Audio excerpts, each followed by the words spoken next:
نقل نہیں کیا تو پوچھا تو 12 سال ان کی مجلس میں بیٹھ کے پھر آپ کرتے کیا تھے؟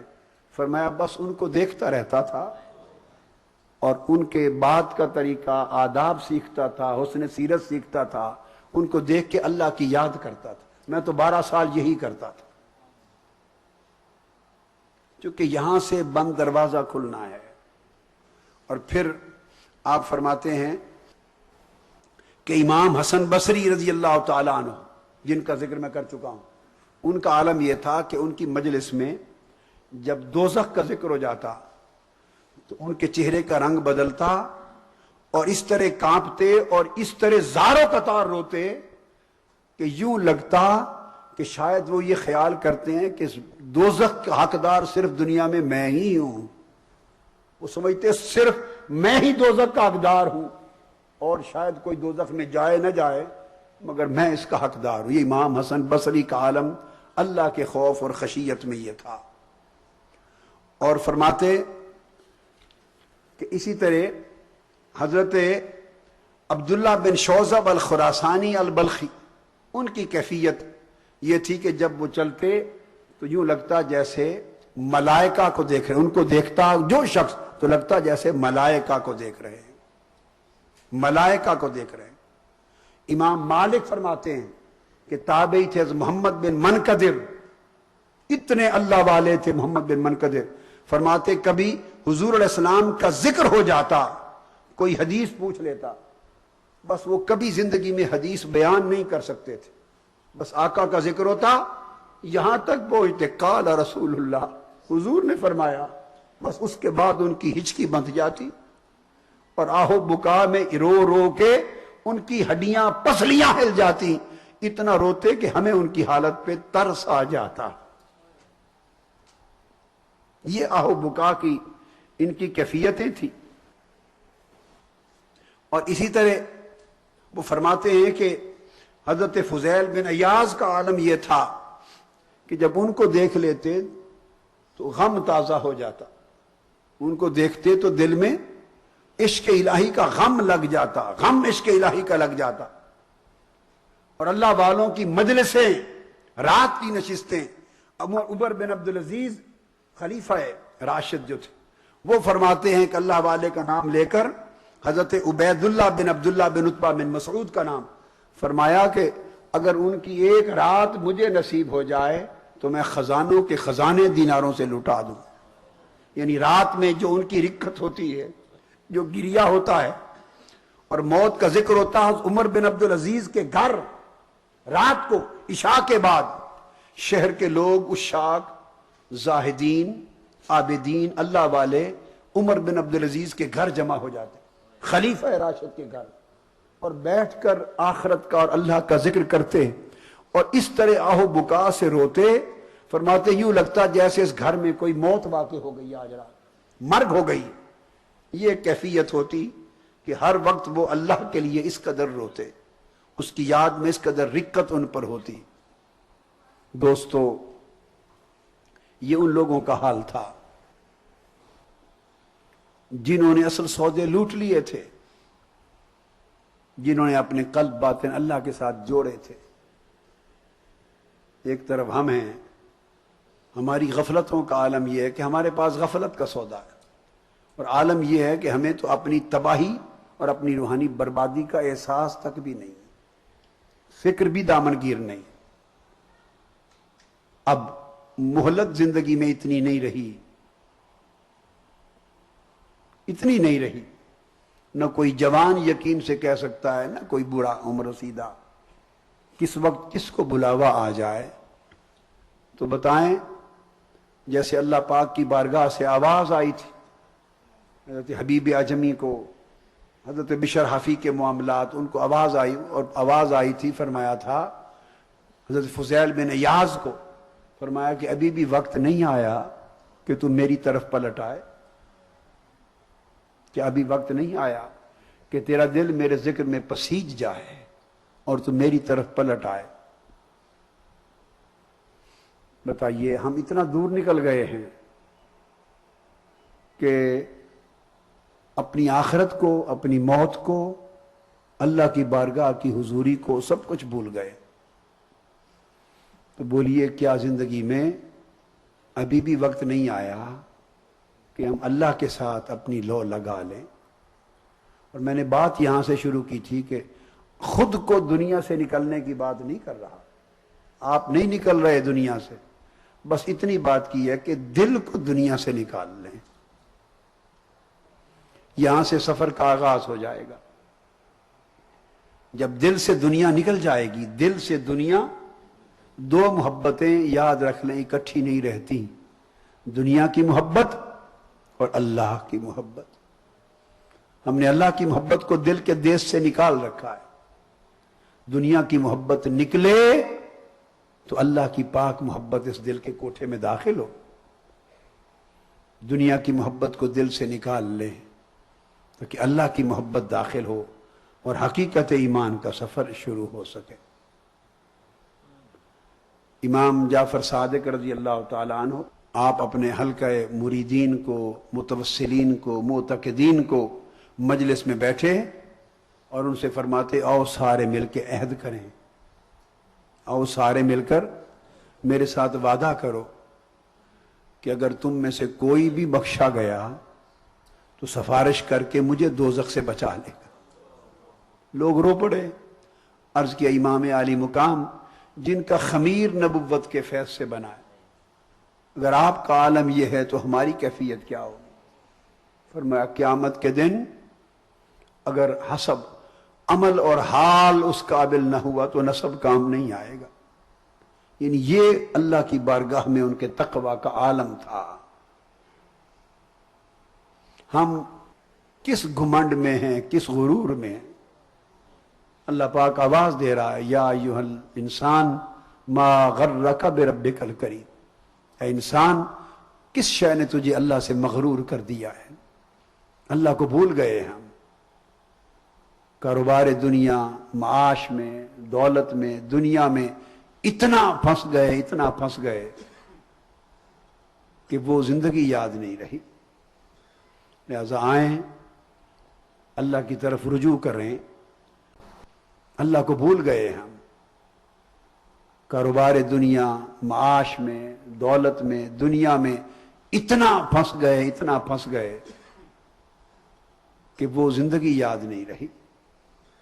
لہذا آئیں اللہ کی طرف رجوع کریں، نافرمانی اور غفلت کی زندگی سے توبہ کر لیں اور دل کو طہارت دیں اور رات اور دن کے ضابطے بدل لیں، وہی دن کی پیاس پیدا کر لیں اور رات کی مناجات اور ملاقات کی طرف چل پڑیں۔ اصل لذت اس زندگی میں ہے، یہ زندگی صرف پریشانیاں ہیں، اس زندگی میں صرف فرسٹریشنز ہیں، الجھنیں ہیں۔ اس زندگی میں جوانوں دنیا کی محبت اور دنیا میں رہنے والوں کی محبت سکون نہیں دیتی، ادھر بے سکونی ہے۔ سکون اللہ کے ساتھ لو لگانے میں، سکون اس جبین کو اللہ کے حضور سجدے میں رکھ کر رونے میں ہے، وہ لذت اس رونے میں ہے جو کبھی ہنسنے والوں کو ہنسی میں نصیب نہیں ہوتی۔ اپنی زندگیوں میں تبدیلی کا عہد کرو۔ اور مجھے لالچ یہ ہے، بات ختم کر رہا ہوں یہ کہہ کر، مجھے لالچ یہ ہے کہ آپ میرے رفقا، آگے جو آنے والا وقت ہے میں اس میں چاہتا ہوں کہ رفقا زندگیوں میں تبدیلی لے آئیں، تبدیلی لے آئیں۔ اور میں تو صاف صاف کہنا چاہتا ہوں یا میرے ساتھ چلیں یا مجھے چھوڑ دیں۔ ہم دوہرے پن کی زندگی ختم کرنے کا وقت ختم کر دو، دوہرے پن کی زندگی ختم کر دو، یا ساتھ چلیں یا چھوڑ دو۔ ہماری زندگی منافقت کی لپیٹ میں آ گئی ہے، نفاق چھا گیا ہے ہماری زندگیوں میں، ہمارے دل پتھروں سے زیادہ سخت ہو گئے اور لوہے کی طرح زنگ آلود ہو گئے ہیں دل، دلوں میں رقت نہیں رہی،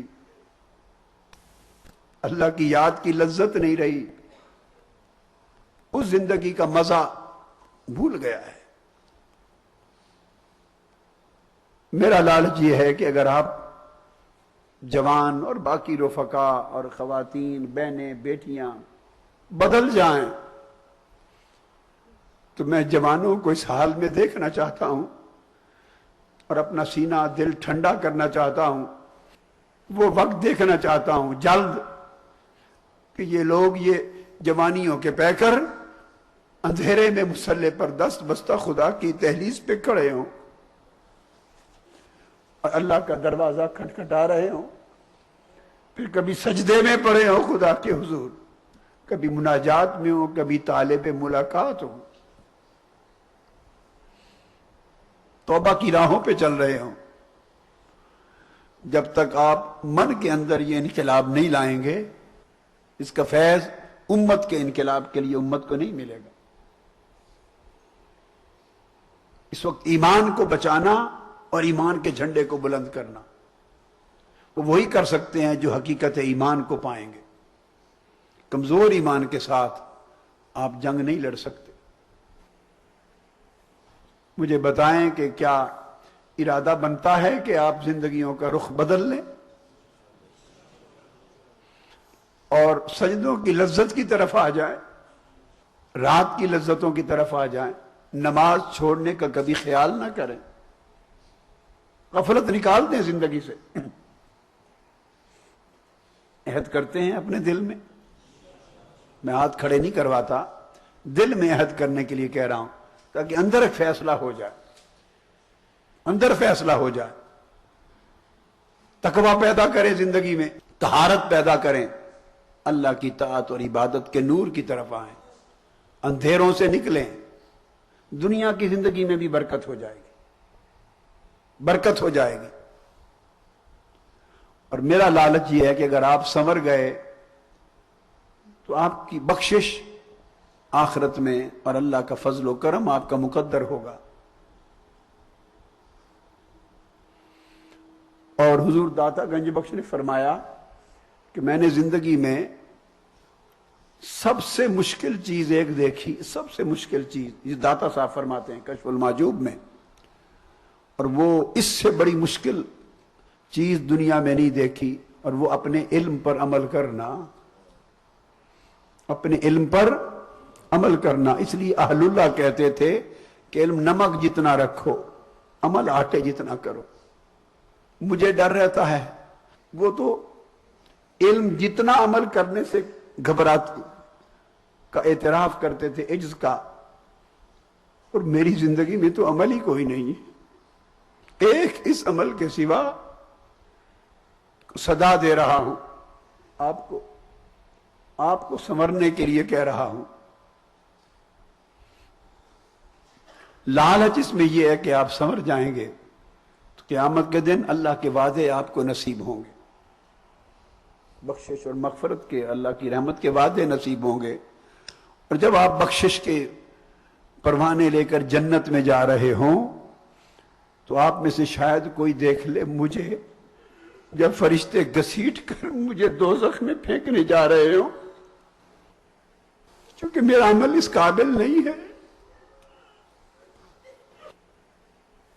نہ میرا ظاہر اس قابل ہے، میں اپنے مولا کو راضی نہیں کر سکا ہوں. میں تو سوچتا ہوں کہ پیدا ہونے کا بھی حق ادا نہیں ہو سکتا. اللہ کا حق ادا کرنا بڑا مشکل. جب دوزخ میں گھسیٹ کے لے جا رہے ہو فرشتے تو شاید آپ میں سے کوئی دیکھ لے اور دیکھ کے وہیں کھڑا ہو جائے اور سفارش کر دے اللہ کی بارگاہ میں، عرض کرے باری تعالیٰ ٹھیک ہے یہ برا صحیح، اس کے اعمال دوزخ کے قابل صحیح، مگر ہم اس کے کہنے پر سنورے تھے، اس کی بات پسند آئی تھی، سنور گئے تھے، چلو اس کے اپنے عمل نہیں تو ہمارے صدقے ہماری خاطر بخش دے، شاید آپ کے ذریعے میری بخشش کا ساما ہو جائے، شاید آپ کے ذریعے میری بخشش کا ساما ہو جائے. بات ختم کر دی ہے میں نے. تھوڑی دیر آنکھیں جھکا کر اپنی گریہ اور رونے کی کیفیت میں حالت مراقبہ میں بیٹھیں، کچھ گزری ہوئی غفلت کی زندگی کو یاد کریں، کچھ مولا کی طرف جانے کا، اس کی طرف سفر شروع کرنے کا عزم کریں، اور اپنے آنسوؤں کے ساتھ، آنسوؤں کے پانی کے ساتھ اور توبہ کے پانی کے ساتھ دل اور روح کو دھو لیں. وما علینا الا البلاغ.